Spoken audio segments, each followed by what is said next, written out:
Okay, so OnePlus actually just announced the OnePlus 9 Pro and the OnePlus 9, I believe. Now, I've never actually personally cared much for OnePlus phones. I have never used them. I have never bought their phones. It's not beef or anything. I just never got around to actually testing one. Although my friends who actually review these phones say a lot of amazing things about them and say that these phones are fantastic and they're awesome and this and that and those. And while I believe them, I have a tiny problem with this new OnePlus announcement, and in this video I'm basically going to share it with you guys. The God of Gods! You can probably already tell if you're a phone enthusiast what this problem that I'm having with this OnePlus phones are, but let's talk about it anyway. So, the prices for the OnePlus 9 Pro, the 8GB RAM version with 128GB of non-expandable storage, is selling for around $930 internationally, and you can get the 256GB version with 12GB of RAM for $1,130. This are prices directly from AliExpress, which is usually the cheapest. It gets more expensive when you go to Amazon for various countries and continents and so on.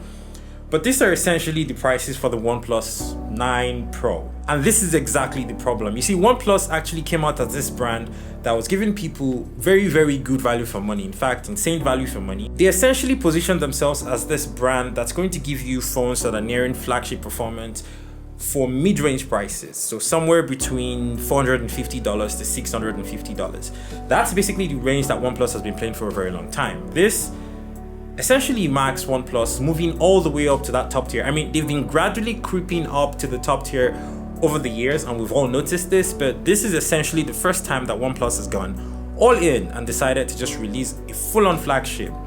Now, OnePlus phones are great according to reviews, but there's always been one aspect where OnePlus has not really done great in the past, and that is the cameras on their phones. They're just not fantastic. This time around, they've decided to collaborate with Hasselblad to bring us, or to bring you, some really, really amazing cameras. Yet to see that until we actually get an opportunity to test them. But yeah, they claim these cameras are going to be significantly better, and they slapped on the Hasselblad logo. And while that's fine, I still don't understand how a brand that positioned itself in this weird, awkward, interesting, mid-range but flagship performance position is selling phones for just under $1,000 at the entry level and over $1,000 for the spec'd out version. Even the Samsung phones are slightly cheaper than that now, and the Samsung phones probably do a better job when it comes to the cameras. So it's a very tricky situation for me. At least Samsung is a brand that we've known and trusted over the years to make fantastic flagship phones. OnePlus has just come out with these phones that I honestly don't know how I feel about them. But obviously this is just my opinion, and this might just be me being ignorant because, you know, I have never actually used a OnePlus phone, and I'm probably never going to if I'm being completely honest. But if you've used a OnePlus phone and you actually think this price is justified, please let me know in the comment section below why you think that. And if your opinion is different than me, it's completely fine for us to, you know, have a conversation about it, educate me. Let me know in the comment section what you actually think about these OnePlus phones that are so expensive.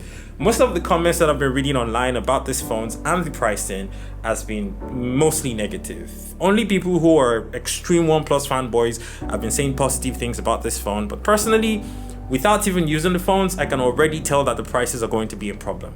But anyways, that's just my opinion. Thank you so much for watching, and I guess I will see you on another video that was shot by Kagan. Peace.